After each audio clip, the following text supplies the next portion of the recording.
Bonjour, c'est Ursule encore. On est le 12 janvier 2020. Alors je viens sonner la trompette aujourd'hui encore et je viens nous dire Alléluia, Jésus revient, Amen. Est-ce que tu es content parce que Jésus revient? En tout cas, moi je suis contente. Et aujourd'hui, le Seigneur me disait, il y a beaucoup qui ne sauront pas comment faire. Ce sera des moments terribles. Il y aura des gens qui seront troublés, bouleversés, et dans les temps dans lesquels nous nous trouvons. Et l'année 2020, hein, c'est vraiment une année charnière. Une année où beaucoup de choses vont commencer à se passer. Et jusqu'à ce que notre Seigneur puisse ravir son épouse. Alors, je l'ai déjà mentionné dans plusieurs de mes vidéos, que l'Église, ce n'est pas l'épouse du Seigneur. Alors, j'ai lu un documentaire, hein, et je pense par la grâce de Dieu, s'il me le permet, si je le retrouve, je vais apporter un enseignement dessus, parce que le documentaire donne des dates précises. Alors, dans ce documentaire-là, il était question de toutes ces personnes-là qui ont été tuées, des milliers, sinon des millions de personnes qui ont été tuées parce qu'ils refusaient que l'Église soit l'épouse de Christ. Ces personnes-là ont dit non, non, non, Jésus n'a jamais enseigné que l'Église, c'est l'épouse de Christ. Alors tous ceux-là qui étaient contre ce que Rome a instauré, on les a tous tués. On les a tellement tués que certaines personnes ont dit, ok, bon, s'il faut admettre que l'Église, c'est l'épouse de Christ, ben, on va laisser faire. Et ça, je pense que c'était sous l'empereur Constantin, si j'ai bonne mémoire. Et je pense que c'est cet empereur-là qui a rassemblé, en tout cas, tous les écrits pour faire notre Bible, Louis II. Je pense, si j'ai bonne mémoire de ce documentaire-là. Et il paraît qu'il est devenu chrétien, c'est ça qu'ils ont dit, qu'il s'est converti. Et il a ramené le christianisme à sa manière à lui de concevoir le christianisme, un christianisme libéral. Un christianisme qui ferait que beaucoup de personnes pourraient adhérer. Parce que lui, par exemple, il trouvait que tel que c'était propagé par les disciples, il trouvait que c'était très difficile, très dur. C'est pourquoi on a perdu plusieurs livres et puis qu'ils ont classé apocryphes. Pourquoi l'ont-ils classé apocryphes? Parce que c'était des livres qui donnaient une certaine direction dans la manière de se comporter. Et ça, les gens trouvaient que c'était difficile. Alors, moi, je t'encourage à lire les livres dits apocryphes. Tu seras étonné, tu te demanderas, mais pourquoi ils l'ont enlevé? Tu seras étonné. Je t'encourage à lire le livre de Suzanne, un livre extraordinaire. Alors, je pense peut-être que c'est dans la tombe, ou je ne sais pas où, mais va lire. Au lieu de t'asseoir là pour dire que ils ont dit de ne pas lire, ou bien ils ont dit, mais ils ont dit, c'est qui les ils qui ont dit? C'est qui ils? Dans la vie, il faut être curieux, la bonne curiosité. Il faut toujours poser les bonnes questions, se demander, mais c'est qui a dit? Alors, si tu poses de telles questions, tu rencontreras le Seigneur. Vous savez, la plupart des musulmans qui donnent leur vie à Jésus, c'est parce qu'ils ont posé des questions. En fait, ils lisent leur Coran, et puis ils se rendent compte, on leur dit que oui, Issa va juger le monde. Ils disent, mais c'est qui est Issa? Ils se rendent compte que Issa, c'est Jésus, ils se disent, ok, Mahomet, c'est notre prophète, Issa, c'est Jésus, il juge le monde, alors ils disent, mais où est notre part là-dedans? Et ils commencent à poser des questions, et puis Jésus vient se révéler à eux. Alors si toi, tu es assis là, en train de gober tout ce qu'on te dit, mais tu vas te perdre. Et quand tu te retrouveras dans la présence de Dieu pour répondre de tes actes, parce que tu seras en jugement, tu vas dire au Seigneur, ils ont dit. Comme ce qui est arrivé à Adam et Ève. On dit à Adam, qu'est-ce qui s'est passé? Il dit Ève. On dit Ève, qu'est-ce qui s'est passé? Il dit le serpent. Mais chacun va se tenir devant Dieu. Il faut que tu saches cela. Alors moi, je viens t'encourager. Avec la trompette que je sonne en train de te dire, célèbre la venue du Seigneur et mets ta vie en règle. Très, très important. Ne te mets pas là à écouter les autres. Ils ont dit. Non, non, non.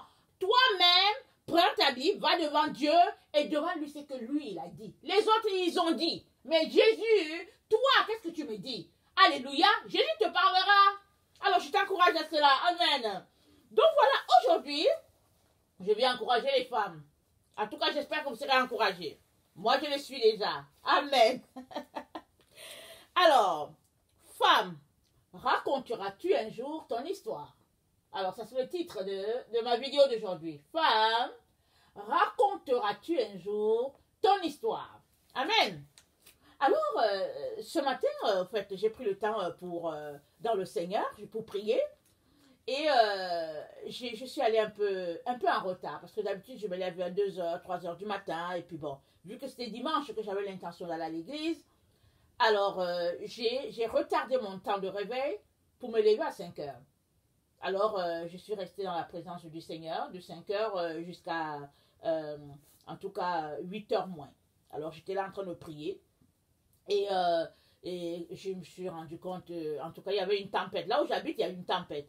Et par la grâce de Dieu, j'ai finalement décidé de rester à la maison par la grâce de Dieu. Surtout que mon mari m'a dit, si tu penses que tu peux venir, viens. Mais si tu penses que, alors on ne dit pas ça à quelqu'un comme Ursula. Alors je suis restée à la maison. J'ai dit seulement, oh, je reste à la maison, je reste à la maison. En tout cas, dehors, il ne fait pas beau et puis c'est très difficile. Et même là, pendant que je suis en train de vous parler, il y a mon voisin, en tout cas, qui a la difficulté à rouler, il essaie de faire sortir son auto, et puis bon, en tout cas, la personne est carrément embourbée dans la neige et tout ce qu'on peut imaginer. Et de ma fenêtre, j'ai regardé tout cela, je disais, oh Jésus, merci parce que je suis restée à la maison. Amen. Parce qu'il y a des conditions, en tout cas, très compliquées. Béni soit son nom. C'était une parenthèse. Alors, femme, raconteras-tu un jour ton histoire? Alors, ce titre-là vient donc, voilà ce que je voulais dire. Donc, j'ai fini mon temps de prière. Je regarde, 8h moins 9. J'ai dit, waouh, il faut que j'aille me laver et puis que je déjeune et tout. Mais Seigneur, tu vas m'aider. Et puis bon, voilà. Et je fais ce que j'ai à faire. Mais entre-temps, mon mari et moi, on avait déjà parlé de la possibilité d'aller ou de ne pas aller et puis d'annuler le culte ou bien, bon, parce que vraiment, il ne fait pas beau aujourd'hui. Il y a une tempête de neige. Et pendant que mon mari est en train de réfléchir à tout cela et tout, je tombe sur un cahier, et c'est pas mon cahier de notes habituel. C'est un cahier, je ne sais pas pourquoi j'ai écrit ça là, mais je suis presque sûre que ce cahier-là devait être à mon chevet le jour où Dieu m'a donné la parole. Et je ne retrouvais pas mon calepin, alors j'ai écrit la parole dans ce cahier-là. Et voilà ce que j'avais écrit. C'était 5h du matin et c'était le 12 juin 2018. Alors j'ai écrit, fais-tu partie des personnes qui ne raconteront jamais leur histoire à cause de la structure de l'église, parce que tu es une femme, ou bien parce qu'on t'a mis dans un coin, ou bien parce que il y a quelqu'un qui te dit quoi faire et puis comment le faire. Et j'ai continué en disant, parce que toute histoire doit être racontée. Et j'ai dit, parce que toute histoire doit être racontée, que tu sois femme ou pas, toute histoire doit être écoutée. Ton histoire doit être écoutée. Et j'ai cité le verset que Jésus a dit, allez de par le monde et faites de toutes les nations mes disciples.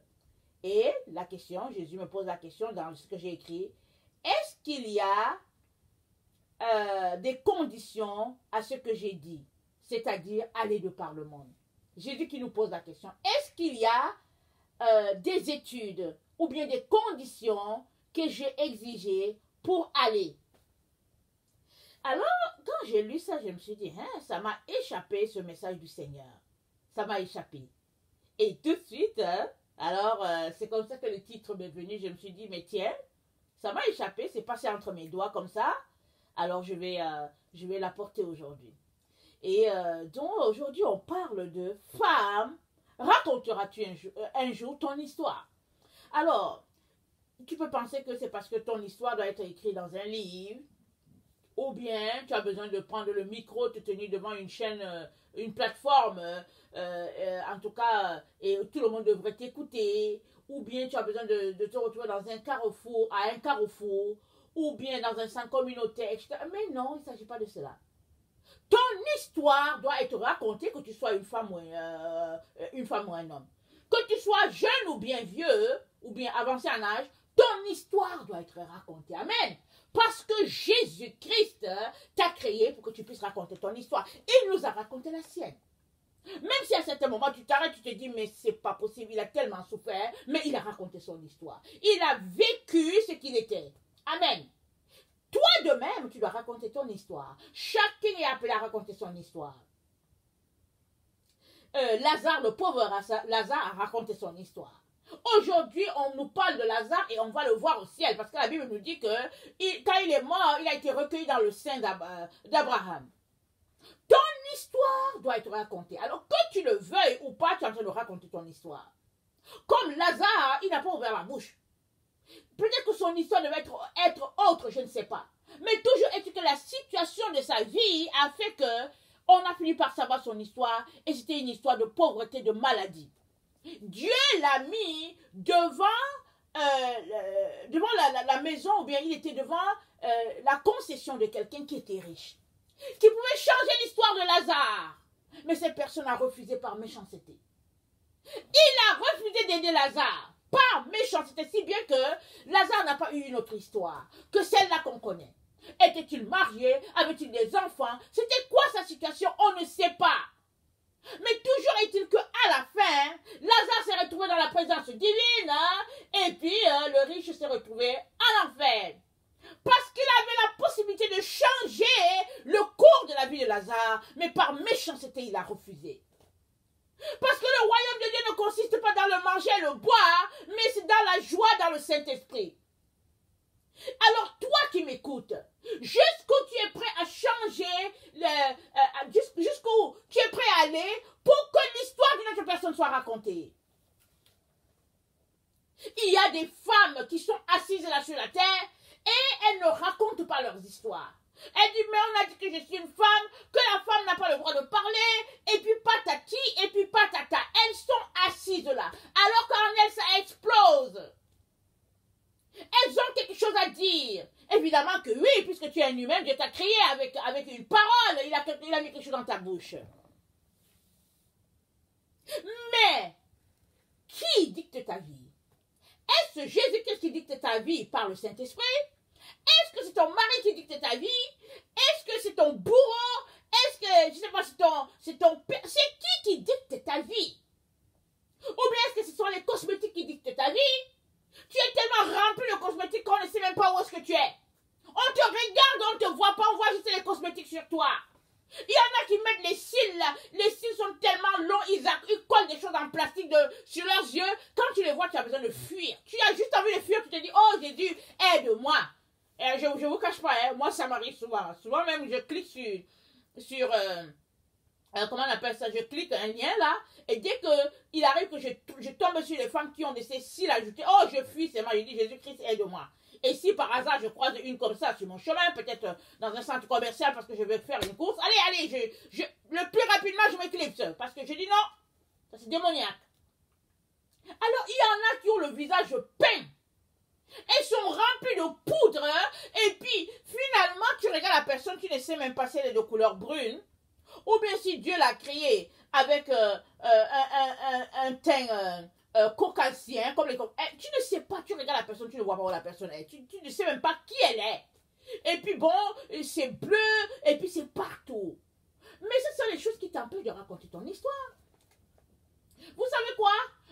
Un jour, je fus comme ça. Pas avec les peintures et tout, mais je mettais des post-it sur moi. Je mettais des post-it de temps en temps. Ben, écoutez, je suis une femme de couleur brune, alors j'ai les cheveux crépus. Mais de temps en temps, on aimerait avoir les cheveux longs, ok? Alors, bon, comme ma mère m'a appris à ne pas défriser mes cheveux, Dieu merci qu'elle l'a fait. Alors, j'achetais les post-it, je mettais, ou bien on fait les mèches, on tresse, et puis c'est beau, et puis on est content, on a l'impression que on est à la mode. Mais vous savez quoi? Pendant que j'étais en train de faire ça, l'ennemi était en train de cacher mon identité. Puisque plus tu mets les choses sur toi, plus ton identité est cachée. On ne te voit pas. Toi-même, tu ne te reconnais pas. Et puis bon, Satan sait ce qu'il est en train de faire. C'est pourquoi il a inventé toutes ces choses-là pour distraire l'humanité, et en particulier les femmes. Alors, plus tu mets les couches sur toi, plus tu oublies qui tu es, et puis finalement, tu finis, en tout cas, loin de Dieu. Alors, entre toi et moi, est-ce que tu penses que toi, là, qui cherches Dieu, là, tu penses que tu vas arriver au ciel avec ces affaires-là sur toi, mais tu vas passer par où? Puisque Dieu ne t'a pas créé comme ça. Ou bien il y a d'autres, elles ont un peu d'argent, ou bien le peu d'argent qu'elles ont, elles passent le temps à acheter, je ne sais pas quoi, des produits, et puis elles changent leur peau. Tu les vois, le visage, elles sont clairs, et puis quand tu regardes les doigts, c'est noir comme le charbon. Finalement, tu dis, ah ok, d'accord, donc ce n'est pas son teint. Et puis, mais tu fais ça pourquoi? Tu as été créé à la gloire de Dieu. Et tu es appelé à refléter la gloire de Dieu. Amen. Tu es appelé à vraiment véhiculer ce Dieu-là. Sache que, juste le simple fait que tu es naturel, que tu n'as rien sur toi, en tout cas, tu es d'une beauté. D'une beauté extraordinaire. Parce que c'est ça la gloire de Dieu. Toutes les autres choses sur toi, c'est du superflu. Et puis, ce sont des dieux. Entre parenthèses. Laisse-moi te le dire. Comme un de mes enfants qui disait, oh non maman, tu sais la chaîne que je porte, ce n'est pas un dieu pour moi, mais c'est tout simplement que maman c'est la mode et puis j'aime et puis tout ça. Je dis mais non. Je dis tu sais quoi, laisse-moi te parler mon chéri. Alors si Dieu a dit à maman de jeter ces choses-là, maman qui est une femme, Dieu l'a dit de jeter, c'est pas à toi le garçon qui doit lui de porter les chaînes. Alors balance-moi ça à la poubelle. Oh maman je l'ai acheté, ça m'a coûté et puis bon tu sais avec les amis, nanana, j'ai dit c'est soit Jésus soit ta chaîne. Choisis.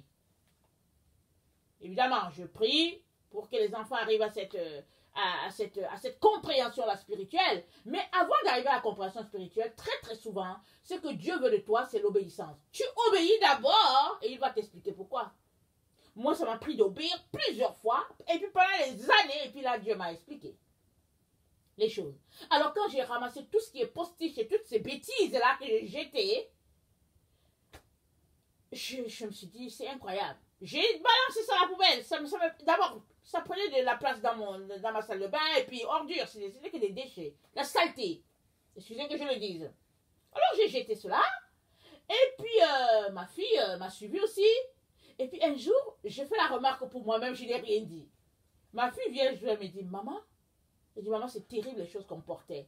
J'ai dit, comment ça? Elle dit, je suis allée devant le miroir, j'ai essayé ça. Elle dit, oh, maman, c'est une vilaine. J'ai dit, t'as vu, tu as fait la même remarque que moi. J'ai dit, oh, c'est terrible, c'est terrible.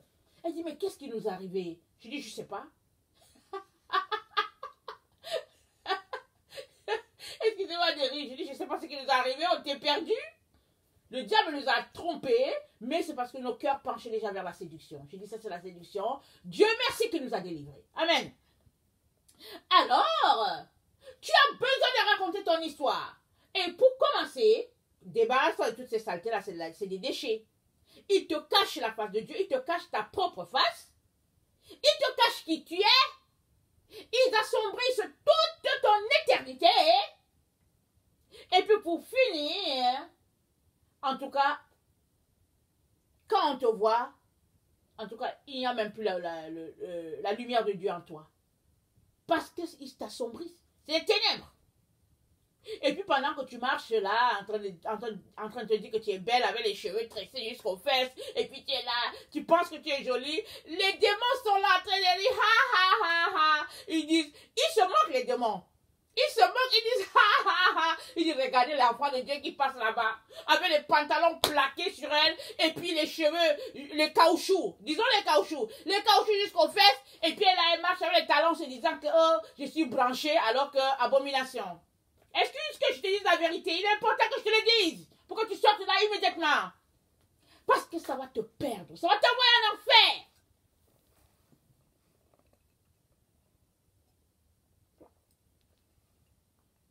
Entre toi et moi. Il y a des gens qui disent que oh, c'est pas grave, et puis bon, une fois qu'on meurt, ce n'est que le corps qui est là. Alors, mais ce corps-là, Jésus a dit quoi? Il sera ressuscité? Le corps sera ressuscité. Alors, quand le mort va venir pour les morts de ressusciter, tu penses que Dieu ne va pas s'occuper du fait que ton corps, quand il est parti, là, il y a le caoutchouc qui est resté à côté. Il y a des choses qui ne se dégradent même pas. D'ailleurs, ça ne se dégrade pas. Tu peux, je veux dire, ton corps qui est poussière va devenir poussière. Et puis, comment on appelle ça? L'endroit où tu as été enterré, le cercueil qui est souvent de planche, va aussi devenir poussière. Et quand on va creuser, on va regarder un caoutchouc là, qui est là, qui ne se dégrade pas. Alors c'est les mèches que tu avais sur toi. Parce que bon, tu as mis une perruque, ou bien les gens t'ont mis une perruque, ou bien whatever. Mais il est important que tu réalises que le corps est sémé corruptible, il ressuscite incorruptible, dit la parole de Dieu. Alors pour qu'il ressuscite incorruptible, il faut que tu aies mené une vie de sainteté, corps et âme et puis esprit, dedans comme dehors. Mais si ta sainteté, ce n'est que là dans ton cœur entre Dieu et toi, et que extérieurement, tu mènes une vie vraiment dépravée dans ton vêtement, et puis tout ce que tu as sur toi, alors sache que nous sommes entourés d'une nuée de témoins, et que les témoins, ils peuvent être dans le monde spirituel, ils peuvent aussi être dans la vraie vie. Tes voisins te voient? Tes voisins te voient. Alors si eux, ils ne sont pas enfants de Dieu, un jour, ils vont se tenir devant Dieu, ils vont lui dire, ok, d'accord, nous, on n'a pas bien fait, mais elle, là, est-ce qu'elle a bien fait? Elle avait les caoutchoucs sur sa tête tout le temps. On la voyait marcher, la dandiner, là, elle avait les caoutchoucs sur elle. Et Dieu va dire quoi? Parce que Dieu est juste. Il est droit. C'est pourquoi il te dit, sois juste. Il te dit, sois pur. Comporte-toi de telle sorte que il n'y ait rien à redire. Et puis, entre toi et moi, Jésus, c'est le chef de l'église, n'est-ce pas? C'est la tête. Il est le chef, ok? Le chef dit, je n'aime pas que tu portes ça. Tu vis pour Jésus, non? Alors tu le portes pour qui? C'est ce que tu mets sur toi. C'est pour qui que tu mets? Jésus m'a dit, Ursule, je n'aime pas ces choses-là.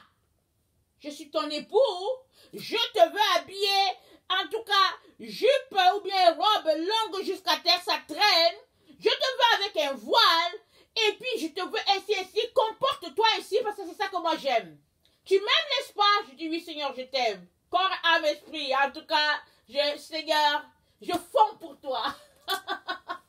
Alors, il dit, allez, habille-toi comme moi, j'attends que tu t'habilles. Laisse toutes les autres choses. Je dis, merci, Seigneur. Évidemment, au début, quand j'ai commencé, quand je sortais de la maison, j'étais là, j'ai dit, oh Seigneur, les gens me regardent. Les gens me regardent. Ils vont dire, mais cette femme, elle est devenue arabe ou quoi? Elle est devenue arabe, elle est devenue musulmane, cette femme-là. Et puis, parce que je suis dans le quartier, ça va faire au moins, je ne sais pas, c'est 12 ou 14 ans que je suis dans ce quartier-là. Alors tout le monde me voit. Mais je me suis dit, Jésus, non, moi, ils n'ont qu'à dire tout ce qu'ils veulent. Ce qui m'intéresse, c'est ce que toi, tu m'approuves. Jésus, tu m'approuves. Hein? Alors c'est suffisant. Alors je sors, j'entre dans ma voiture, je démarre, je m'en vais. Et puis, là, quand j'allais prendre quelque chose dans un centre commercial, c'était pareil, parce que souvent quand j'entrais, souvent, hein, on ne réalise pas que les femmes qui portent les voiles, elles souffrent beaucoup. Okay? On ne réalise pas. Alors, moi, j'en portais pas. Alors, j'entre, je sors. Mais quand j'ai commencé à porter le voile, parce que c'est ça que Jésus me demandait, alors quand j'entrais dans les centres commerciaux, je voyais que les gens me regardaient. Et ça, c'était spécial. Là, j'ai commencé à comprendre combien ces femmes-là qui portent les voiles, les femmes musulmanes, sont détestées. Elles sont détestées. Les gens les voient, ils les détestent juste parce qu'elles portent le voile. Mais attends, entre toi et moi, suppose que tu détestes les personnes qui portent le voile, mais c'est quoi ton problème? Tu peux répondre à cela, non? C'est quoi ton problème? Tu vois quelqu'un dans son voile, pourquoi tu la détestes? Elle t'a rien demandé, elle t'a rien dit, elle passe juste avec son voile. Donc le problème, c'est à ton niveau. C'est pas au niveau de l'autre personne, c'est toi qui as un problème. Si toi, tu veux porter ta jupe sur ta tête, porte. Ça, c'est ton problème à toi avec Dieu. Si tu veux porter ta robe sur ta tête, tu mets là ta robe et puis ta robe traîne sur ta tête, ça, c'est ton problème. C'est pas le problème de quelqu'un. Donc, arrête de juger l'autre ou bien de te fâcher parce que l'autre a porté son voile et puis d'essayer de régler sa situation. Mais toi, tu ne veux pas le voile, reste sans voile. Et puis laisse l'autre porter son voile, tu ne sais pas quelle est la relation avec son Dieu, laisse-la. Et toi, vis ta vie. Concentre-toi sur toi. Parce que si tu te concentres sur toi, en te demander si tu es en train de faire ce que Dieu attend de toi, ta vie sera changée. Amen. Mais très souvent, on se concentre à s'occuper de ce que les autres font. On dit, oh, qu'est-ce que lui il fait? Et puis, wow, qu'est-ce que... Mais non, tu perds ton temps et ton énergie. Parce qu'un jour, Dieu te posera des questions. Parce qu'on sera jugé en fonction du temps qu'on consacre au Seigneur. L'amour se mesure en temps. Tu aimes tellement le Seigneur? Alors il te dit, arrête de t'occuper de ce qui ne te regarde pas. Occupe-toi de toi.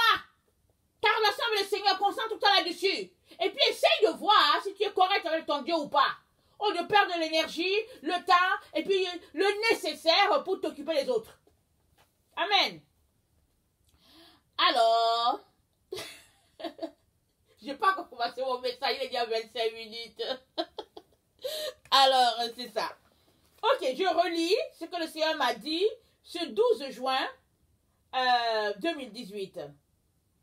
Alors, je ne vais pas relire, mais il était question du fait que il dit il y a des personnes qui ne raconteront jamais leur histoire, soit parce qu'ils sont une femme, soit parce qu'on met les balises sur leur voix.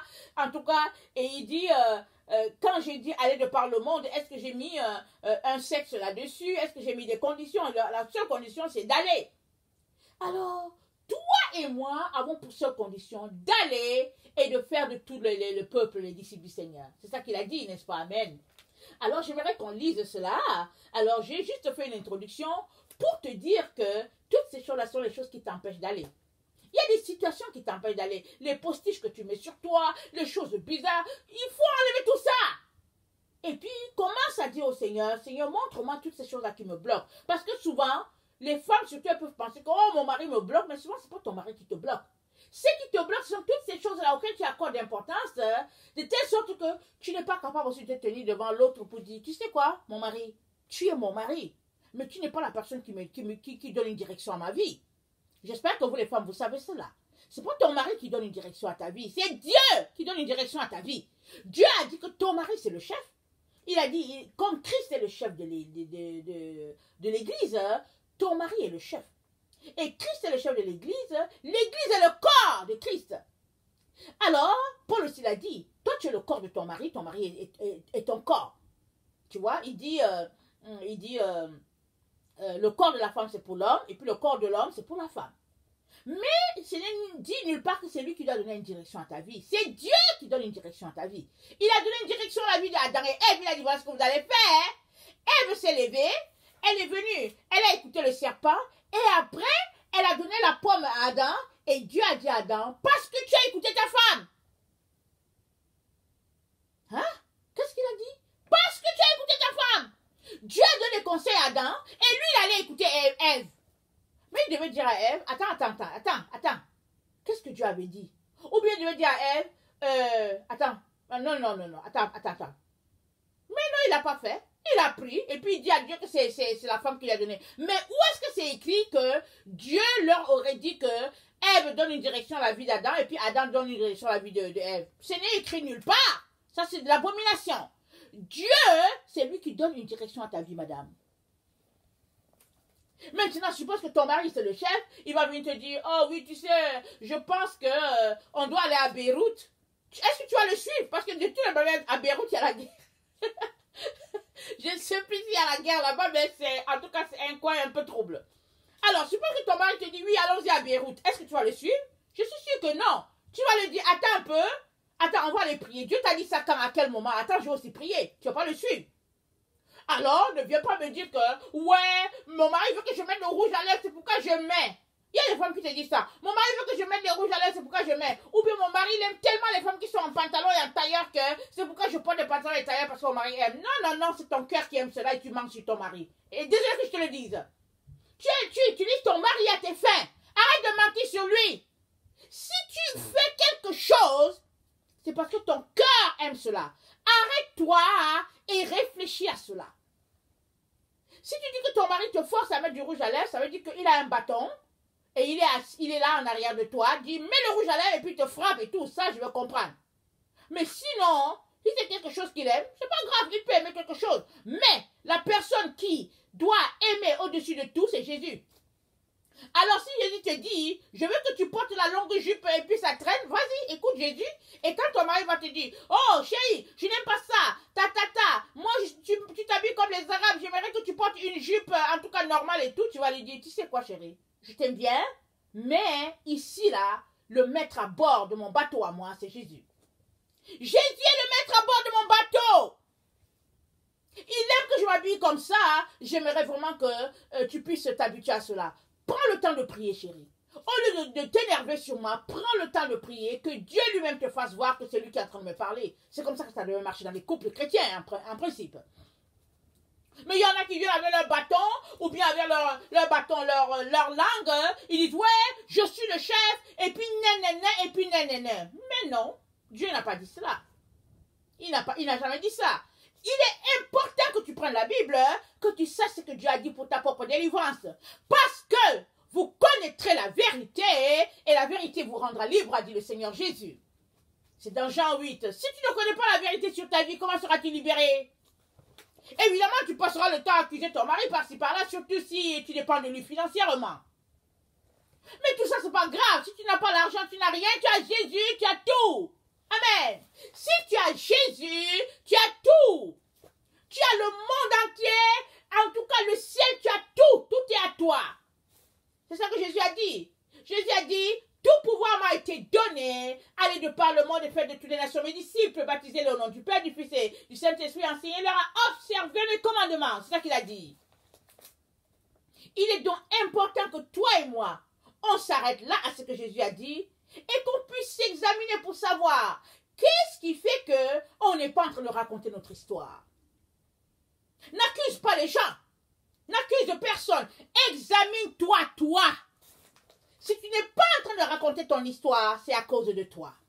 Amen. Je te reprends à la seconde vidéo pour t'expliquer pourquoi c'est à cause de toi. Que le Seigneur te bénisse et puis qu'il te donne vraiment de te concentrer à ce qu'il est en train de te dire pour savoir où est la vérité pour ta propre délivrance. Je vous aime beaucoup. Dieu davantage. Merci.